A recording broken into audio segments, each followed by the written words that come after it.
Hello students, कैसे हो आप सब। आशा करता हूँ आप सभी अच्छे होंगे।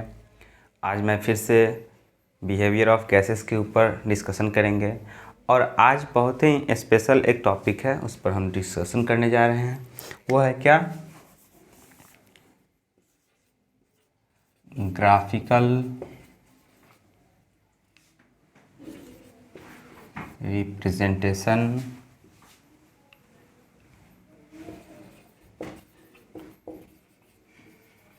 ऑफ चार्ल्स लॉ, यानी कि चार्ल्स लॉ के ग्राफिकल रिप्रेजेंटेशन को समझेंगे।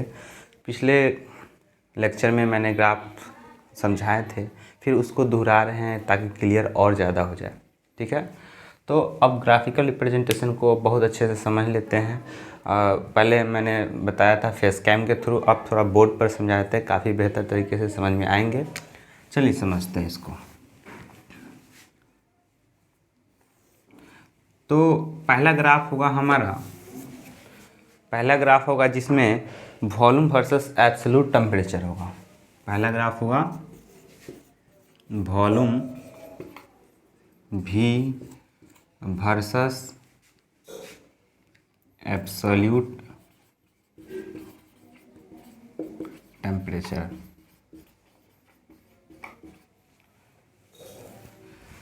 चलिए देखते हैं इसको। ये हुआ हमारा एक्स एक्सिस, ये एक्स हुआ और ये वाई। इस पर हम वॉल्यूम रखते हैं और इस पर टेम्परेचर, और यहाँ टेम्परेचर किस में? केल्विन में। ठीक, और यहाँ वॉल्यूम इन मिलीलीटर में। ओके, तो इसका जो ग्राफ है, इसका ग्राफ शुरू होता है यहाँ से, ज़ीरो से शुरू होता है और बढ़ते आता है, ऐसे ऐसे टेम्परेचर बढ़ता है। फिर मैंने एक चीज़ बताया था, ध्यान से देखिए, कि चार्ल्स लॉ में, अकॉर्डिंग टू चार्ल्स लॉ,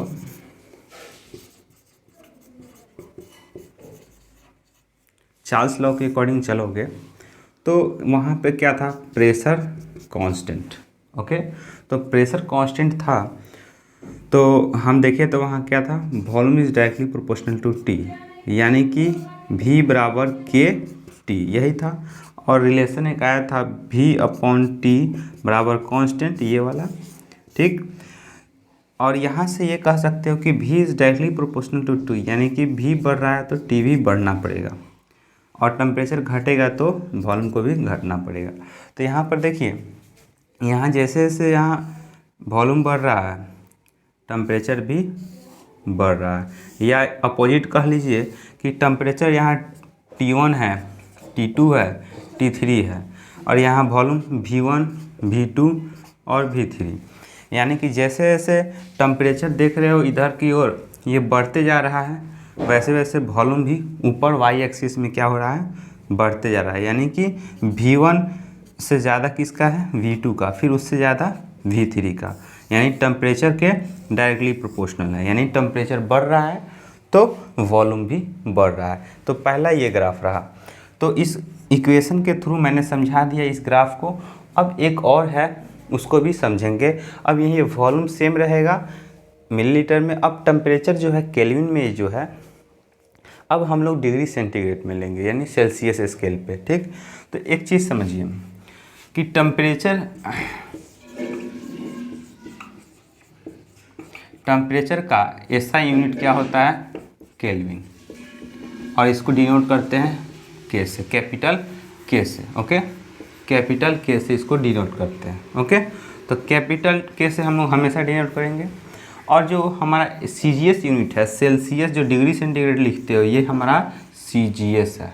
ठीक है, CGS यूनिट, ये बात याद रखनी चाहिए। चलिए, तो इस ग्राफ को एक बार समझ लीजिए, और थोड़ा सा नोट बनाना चाहेंगे तो बना सकते हैं। ठीक, ओके, तब मैं अब नेक्स्ट ग्राफ पर चलता हूँ। अब हम लोग क्या करते हैं, सेकेंड ग्राफ देखते हैं, जिसमें वॉल्यूम तो हमारा भी रहेगा ही रहेगा वर्सेस टेम्परेचर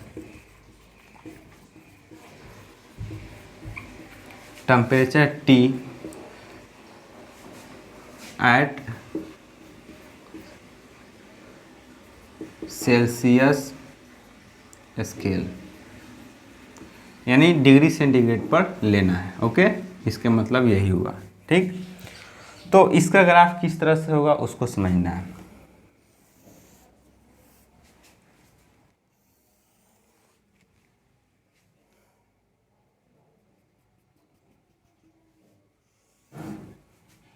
वॉल्यूम ये वाई एक्सिस है और ये एक्स एक्सिस है। तो यहाँ टेम्परेचर है, टेम्परेचर इन डिग्री सेंटीग्रेड, ठीक, और ये वॉल्यूम है। तो ये थोड़ा सा अजीब सा लग रहा होगा पर इसको समझना पड़ेगा बहुत अच्छे ढंग से। ठीक, अब एक चीज़ हम लोग समझें तो बहुत क्लियरली समझ में आएगा, वो क्या, तो इसको मिटा देते हैं, ये रिलेशन को इसलिए मिटाना ज़रूरी है क्योंकि ये समझ में आ चुका है और इसी के बेसिस पे हम सारे चीज़ पढ़ाएंगे। ओके,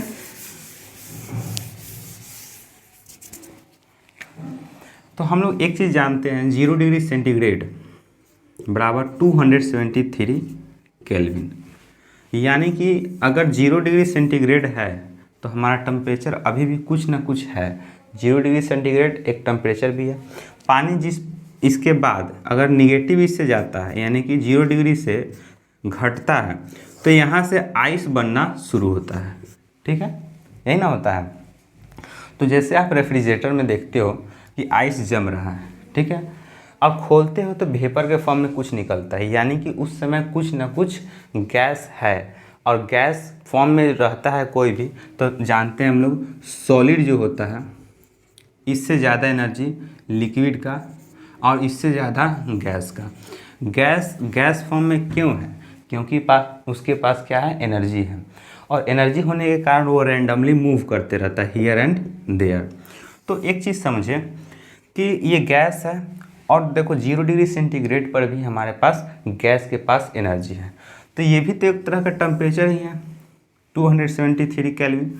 तो अब देखो इस पर T डिग्री सेंटीग्रेड है। ओके, इस ग्राफ को अगर देखें तो टेम्परेचर क्या है, डिग्री सेंटीग्रेड पे है। केल्विन 0 से शुरू हो सकता है, ठीक है। पिछले वाले ग्राफ में थोड़ा सा रफ स्केच देखें इस तरह से, तो यहाँ था केल्विन, यहाँ इधर था वॉल्यूम। तो केल्विन जो टेम्परेचर है यहाँ 0 से शुरू हो सकता है, इट इज़ पॉसिबल 0 से शुरू हो सकता है, बट हम लोग 0 डिग्री सेंटीग्रेड अगर बोले कि ये सेंटीग्रेड टेम्परेचर है तो ये हम कहेंगे नहीं, ये 0 डिग्री सेंटीग्रेड कहने के लिए है, बट यहाँ भी वॉल्यूम क्या है, कुछ एग्जिस्ट करता है। ठीक है, 0 डिग्री सेंटीग्रेड पर भी वॉल्यूम है, गैस का कुछ वॉल्यूम है, यानी उसके पास क्या है, टेम्परेचर है, यानी एनर्जी है। यानी कि अब उससे एनर्जी घटाना पड़ेगा। मान लेते ये गैस है तो कुछ वॉल्यूम छींक रहा है, इस टेम्परेचर पर कुछ एनर्जी है यानी टेम्परेचर है। तो हम लोग की पॉसिबिलिटी क्या है कि ये टेम्परेचर 273 जो केल्विन है इसको घटाकर हम लोग 0 कर सकते हैं। ठीक है, तो एक चीज़ और हम लोग जानते क्या है कि 0 डिग्री सेंटीग्रेड में 273 जोड़ते हैं, ठीक है, तो हमको हमेशा केल्विन वाले टेम्परेचर मिलता है। अगर 0 से घटाओगे जोड़ोगे तो भी केल्विन में टेम्परेचर मिलेगा।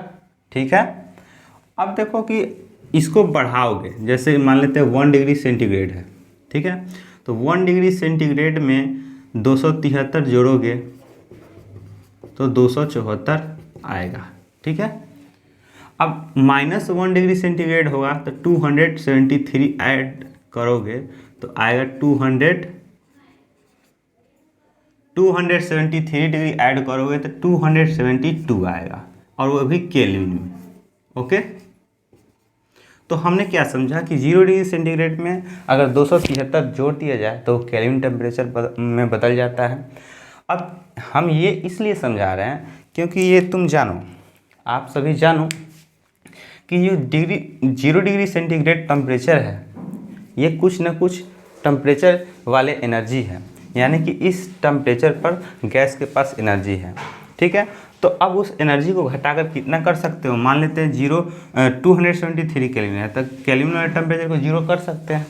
जैसे इस ग्राफ को मिटाते हैं, अब ये वाले 0 डिग्री कुछ तक कुछ एनर्जी है, अब इसको कहाँ तक घटा सकते हैं, -273 डिग्री सेंटीग्रेड तक घटा सकते हैं।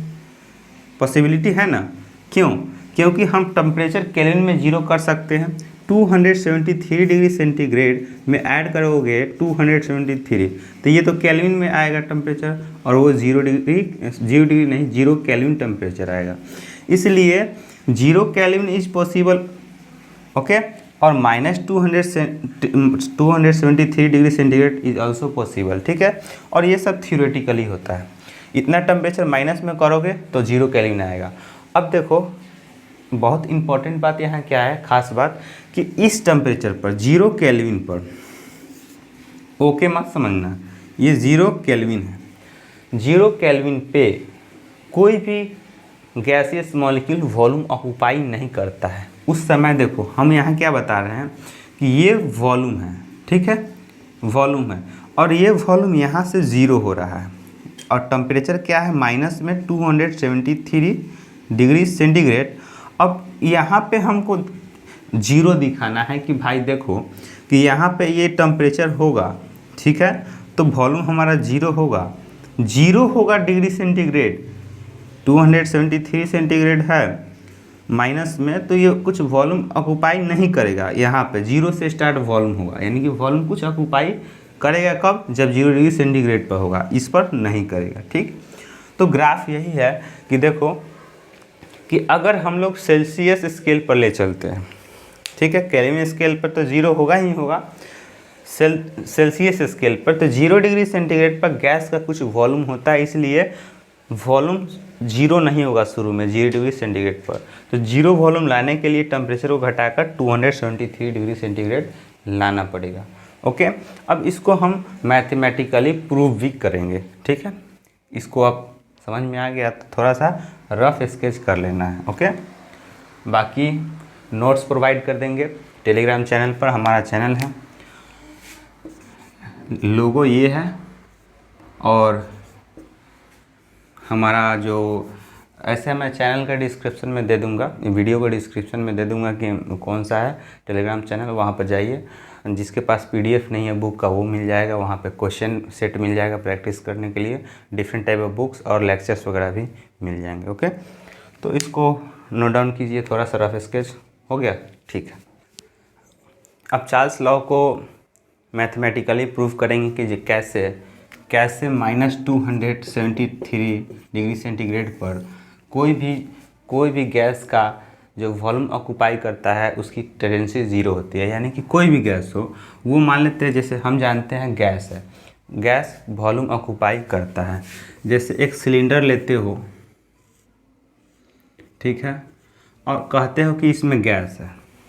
देखो गैस का वॉल्यूम क्या होता है, तो गैस का मॉलिक्यूल जितना देर में पसर जाए, यानी जितने देर में बिखर जाए, अरेंजमेंट होता है उसके मॉलिक्यूल का, तो ये ऑक्यूपाई करने का इसका स्पेस हो गया। बट हम बोले गैसियस मॉलिक्यूल का वॉल्यूम, तो ये हो गया गैसियस मॉलिक्यूल, इसका वॉल्यूम बहुत ही कम होता है, बहुत ही कम होता है, ओके। तो मेरे पास ये मेथड है कि ये जो अरेंजमेंट दूर दूर है इसको कम कर सकते हैं। कैसे, तो इससे एनर्जी निकाल सकते हैं, ठीक है। कैसे, तो वही टेम्परेचर घटाकर -273 डिग्री सेंटीग्रेड तक ला सकते हो, ठीक। तो मैथमेटिकली प्रूव करेंगे, मैथमेटिकली एट -273 डिग्री सेंटीग्रेड, यहाँ पे हम लोग क्या प्रूव करेंगे, वॉल्यूम इज, तो हम लोग यहाँ से चलेंगे according to Charles law. Charles law हम लोग पढ़े हैं, ठीक है, चार्ल्स लॉ के अकॉर्डिंग चलेंगे। चार्ल्स लॉ में क्या था कि वॉल्यूम एट टेम्परेचर T निकालने का तरीका था, हम बताए थे, volume at temperature T equal to volume at temperature T equal to volume at 0 degree centigrade plus volume at 0 degree centigrade का यहाँ पे कोई भी टेम्परेचर जो दिया हो, मान लेते हैं अभी टेम्परेचर -273 डिग्री सेंटीग्रेड है, तो वो टेम्परेचर डाल देते हैं। तो अभी यहाँ टेम्परेचर T है, तो हम यहाँ पे टेम्परेचर T डिग्री सेंटीग्रेड ही रखते हैं, T/273। तो यहाँ से हम क्या करते हैं, सब का वैल्यू डाल देते हैं। Volume at -273 equal to V0 plus V0 into -270 degree centigrade है और 273 यहाँ से कटाओगे, कैंसिल आउट हो जाएगा और फाइनली हमको वॉल्यूम मिल जाएगा -273 डिग्री सेंटीग्रेड पर, वॉल्यूम 0 पर प्लस ये माइनस बाहर आएगा, इससे मल्टीप्लाई आएगा तो ये हो जाएगा माइनस में V0। फाइनली V0 इसको यहाँ लिखते हैं, फाइनली इसको यहाँ से यहाँ volume at -273 degree centigrade equal to V0 minus V0 cancel out, -270 degree centigrade पर तुम्हारा 0 वॉल्यूम आ जाएगा। ठीक है, मैथमेटिकली प्रूव हो गया। बस इस प्रूफ को थोड़ा समझ लेना है। ठीक, अब एक ख़ास बात देखो कि एक टॉपिक आएगा, वो टॉपिक है एब्सोल्यूट ज़ीरो। देखो एब्सोल्यूट ज़ीरो क्या होता है? एब्सोल्यूट ज़ीरो एक ऐसा टेम्परेचर है, देखो ऐसे समझो एब्सोल्यूट ज़ीरो के बारे में, ऐसा टेम्परेचर जिस पे वॉल्यूम ऑक्यूपाई ज़ीरो करता है, यानी कि ऐसा टेम्परेचर जिस पे वॉल्यूम कितना ऑक्यूपाई हो गैस के द्वारा, गैस मॉलिक्यूल के द्वारा वॉल्यूम ऑक्यूपाई ज़ीरो हो। जैसे यहाँ पे मान लेते हैं V लीटर है, गैस ऑक्यूपाई करता है, अगर टेम्परेचर वही हम कर दें -273 डिग्री सेंटीग्रेड, ठीक है, तो ये हो जाता है वॉल्यूम यहाँ पे 0 हो जाता है। ठीक है, तो वो टेम्परेचर जिस पर गैसियस मॉलिक्यूल का वॉल्यूम 0 होता है उसको एब्सोल्यूट ज़ीरो कहते हैं। और गैस के केस में हम लोग को जनरली कितना मिलता है? -273 डिग्री सेंटीग्रेड। तो देखो ये एब्सोल्यूट ज़ीरो है। ओके, और ये थ्योरेटिकली है, प्रैक्टिकली इतना माइनस में टेम्परेचर लाना मुश्किल होता है। ठीक, चलो थोड़ा रफ स्केच कर लो, अच्छा हुआ रिवीजन में। ठीक है, अब आगे बढ़ते हैं।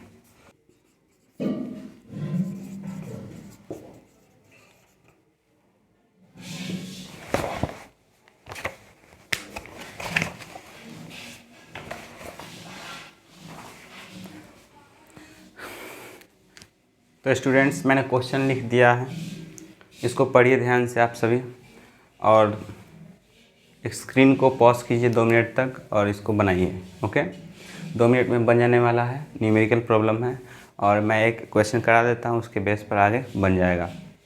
ठीक, तो चलिए पॉज कीजिए, अब देखिए।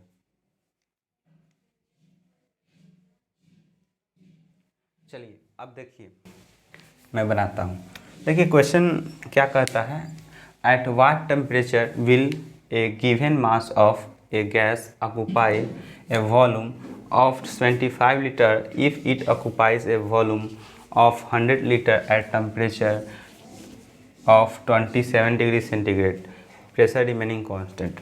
देखिए जिसके पास पियर्सन की बुक है बेहतर है, मोल कंसेप्ट से पहले जो बिहेवियर ऑफ गैसेस है उसको आप देख लीजिएगा, ये क्वेश्चन मिल जाएगा। ठीक, तो इस क्वेश्चन को ध्यान से देखिए तो एक चीज़ समझ में आएगा कि प्रेशर क्या हो रहा है, रिमेनिंग कांस्टेंट। तो एक चीज़ समझ में आएगा बात, बॉयल्स लॉ हम बताए थे। बॉयल्स लॉ में क्या होता था, बॉयल्स लॉ में टेम्परेचर कांस्टेंट होता था। ठीक है, फिर हम आए थे चार्ल्स लॉ पे, और चार्ल्स लॉ में देखे थे प्रेशर क्या था, कांस्टेंट था। ठीक है, तो यहाँ पे क्या है, प्रेशर रिमेनिंग कांस्टेंट, तो हम किस पर जाएंगे, चार्ल्स लॉ पे।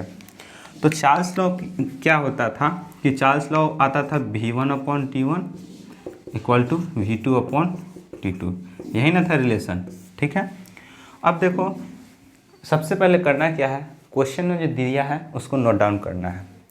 Given, what is given, given that कि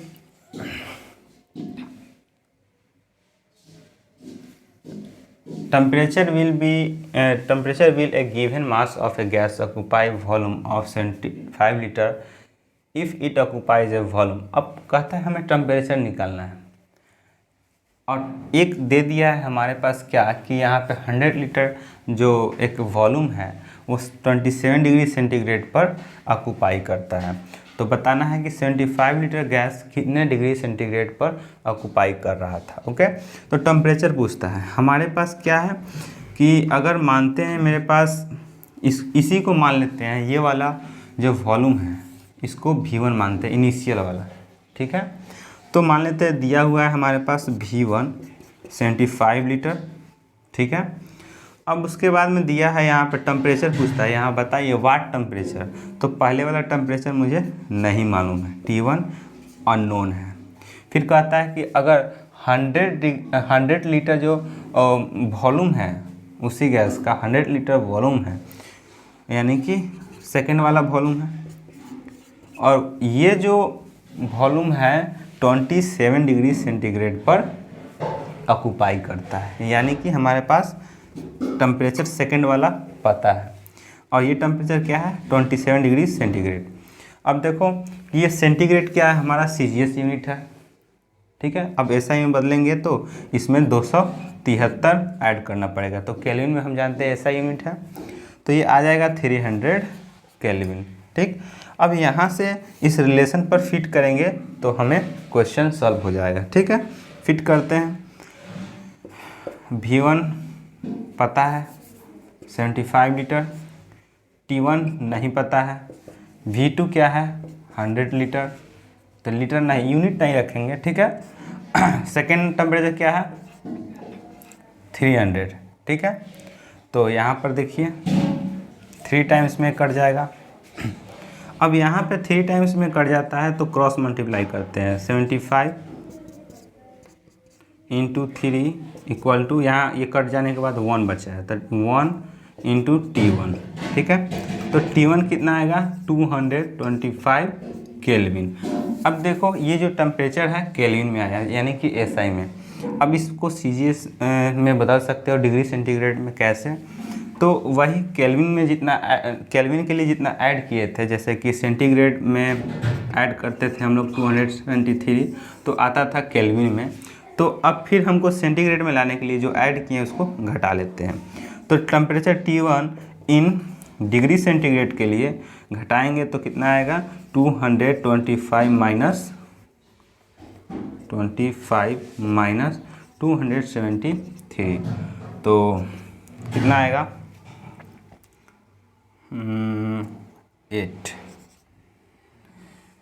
8 एंड दिस विल बी 6 यानी 48, यानी माइनस में कितना आएगा -48 degree centigrade. Okay, this will be the right answer. Temperature kelvin में पूछेगा तो ये आंसर हो जाएगा। ओके, तो आप समझ गए हो तो थोड़ा इसे नोट डाउन कर सकते हो, क्वेश्चन अब आगे बनाना आसान हो जाएगा। ठीक है, चलो मिटाते हैं। देखो स्टूडेंट्स, अब हम लोग 2 इक्वेशन बॉयल्स लॉ पढ़ें, फिर चार्ल्स लॉ पढ़ें। दोनों इक्वेशन को जोड़ेंगे और एक नया इक्वेशन लाएंगे। अब उसे गैस लॉ बोलो या गैस इक्वेशन बोलो, गैस का इक्वेशन लाएंगे। ठीक है, उस इक्वेशन को अब हम लोग देखेंगे। The gas equation. ठीक है, एक नया इक्वेशन आएगा। अब हम लोग जानते हैं if temperature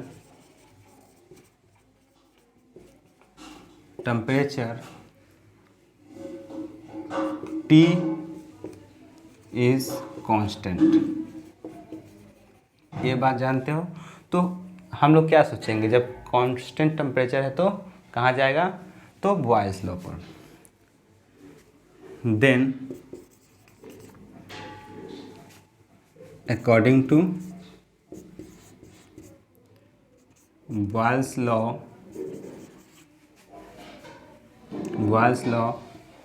volume is inversely proportional to pressure, ये बात जानते हो। इक्वेशन 1 कर दो। ठीक, if pressure P is constant.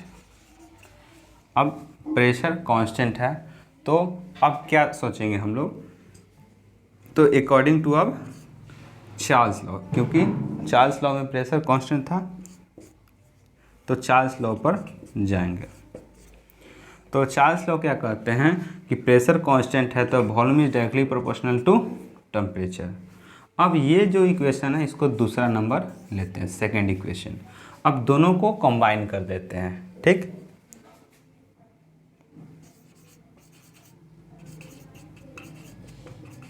Combining equation 1 and 2, ठीक है। दोनों इक्वेशन को हम अब कंबाइन करते हैं, ठीक। तो हम अब ऊपर लिख देते हैं, एक काम कीजिए इसको नोट डाउन कर लीजिए, ठीक है, अच्छा रहेगा। फिर उसके बाद कंबाइन करके लिख देते हैं। चलिए हो गया हो। तो आइए समझिए, इक्वेशन 1 और 2 को कंबाइन करेंगे। हम देखे थे क्या, शॉर्टकट में देख लेते हैं, v is directly proportional to 1/p, ये हुआ था बॉयल्स लॉ, और ये था v is directly proportional to t, ये चार्ल्स लॉ था, ठीक है। अब इसको जोड़ेंगे दोनों को तो हमको एक नया इक्वेशन आएगा, दोनों को जोड़ लेते हैं। तो v is directly proportional to 1/p into T, ठीक है। ये नया चीज़ हमको मिलेगा इस तरह से। तो हम लोग v डायरेक्टली प्रोपोर्शनल टू कह सकते हैं t/p, ये भी लिख सकते हैं, ठीक है। तो अब ये इक्वेशन को सॉल्व करने के लिए प्रोपोर्शनलिटी साइन को हटाना पड़ेगा। तो इसके लिए एक कांस्टेंट आएगा, तो उसको बोलते हैं हम लोग proportionality constant. v is equal to constant k t/p, ठीक है। अब इस सब को इधर भेजते हैं, राइट से लेफ्ट भेजते हैं, ठीक है। तो क्या आएगा, Vp/T equal to constant, okay. तो हम लोग अब यहाँ से यहाँ आते हैं, ऐसे एरो दे देते हैं, ओके। तो हमारे पास एक रिलेशन आया Vp/T इक्वल टू कॉन्स्टेंट, और one of the best relation आया जिसमें तीन चीज़ है, वॉल्यूम है, प्रेशर है, टेम्परेचर, और तीनों को चेंज किया जा सकता है, कोई एक को चेंज कर सकते हो, दो और चेंज हो जाएगा, ठीक है। तो ये रिलेशन याद रखना है, और यही एक और फॉर्म में लिख सकते हो, V1P1/T1 कांस्टेंट है, तो कुछ भी चेंज करोगे तो कांस्टेंट रहना है, यानी टेम्परेचर चेंज कर रहा है तो ऊपर में कुछ ऐसा चेंज होगा कि फाइनली जो इसका वैल्यू आएगा कांस्टेंट आएगा, ओके। तो हमारे पास एक ऐसा रिलेशन आया कि इसमें कुछ चेंज करोगे टेम्परेचर में तो हमारा जो फाइनल जो रिलेशन है इसमें कोई चेंजेस नहीं आएगा, ठीक है। ये रिलेशन याद रखोगे, सब क्वेश्चन बन जाएगा, ओके। चलो इसको नोट डाउन कर लो। चलो, तो ये इक्वेशन याद रखना है, सब क्वेश्चन सॉल्व हो जाएगा, ठीक।